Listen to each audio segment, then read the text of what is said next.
full of baby parts, and they're like, oh, look, it's a boy. And we don't respond. I mean, a lot of people have responded, but imagine that 25 years ago, this country would have gone crazy. When we turn our eyes, today on my show, I played video of a woman testifying in Parliament against ISIS, and she was crying and pleading and saying, please, I am asking you as a human being, please know what's happening to our women. It was on the front page of the New York Times just 2 days ago about how the city women, thousands of them, have been taken and they're used as rape devices. And these ISIS members, because it is about Islam, are taking the Quran, they're reading it, showing these 10-year-old girls, this is where it says here in the Quran that I can do this to you. Then they kneel down, pray, violently rape them, and then pray again to thank Allah for it. It's crazy. Let me ask you about the book, because I just started reading it this weekend. You sent me an early copy. Yeah. Is this radical Islam? Is this the equivalent of modern-day Nazism? I suggest it is. I would argue that radical mullahs coupled with weapons of mass destruction equals a modern-day Holocaust. No. This was planted in the book. We talk about the roots that came also from Germany, but this is the Nazis times 10. They have learned from the Nazis. This is if we can't call it by its name and actually point out what they say. I mean, the thing about this book is this is not my opinion. In fact, this will tell you something, Sean. You know how many people it takes to do a book and how many researchers. Under my name, there's always like 4 people underneath here that helped me write the book, and this is the only one. Everyone involved said, I don't want my name. Don't put my name on this. And this isn't an opinion book.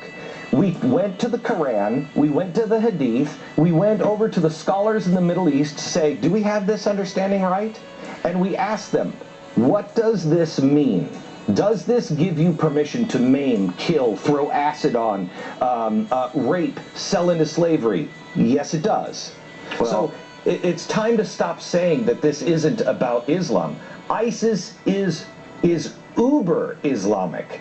Uber Islamic, and it's time it's said. Otherwise, we perish. All right, well said. Glenn Beck, good to have you. Thank you for being with us. Thank you very much. Cool.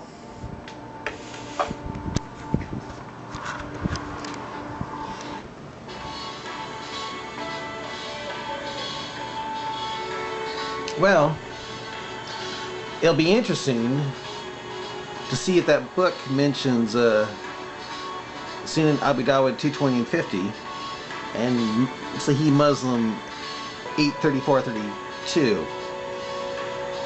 Those two hadiths report how the first part of Quran 424 is handed down, and in Sunan Abu Dawud 220 and 50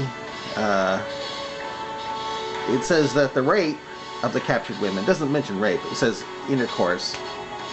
But you know it's rape because this happens right after the Battle of Attas, where you know that they were slaughtered. The non-Muslims were slaughtered and taken captive.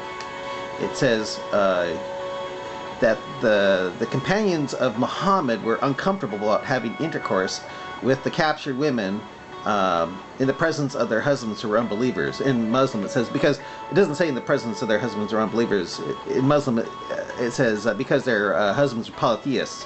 And with that, the Quran scripture, forbidden to you are all are married women except those whom your right hand possess. That's the first part of Quran 424.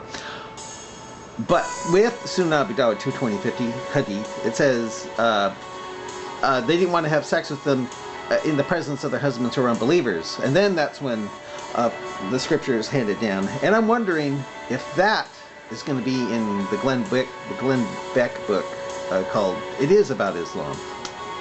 I'm looking forward to checking that book out. I wonder if it'll have those scriptures and sayings.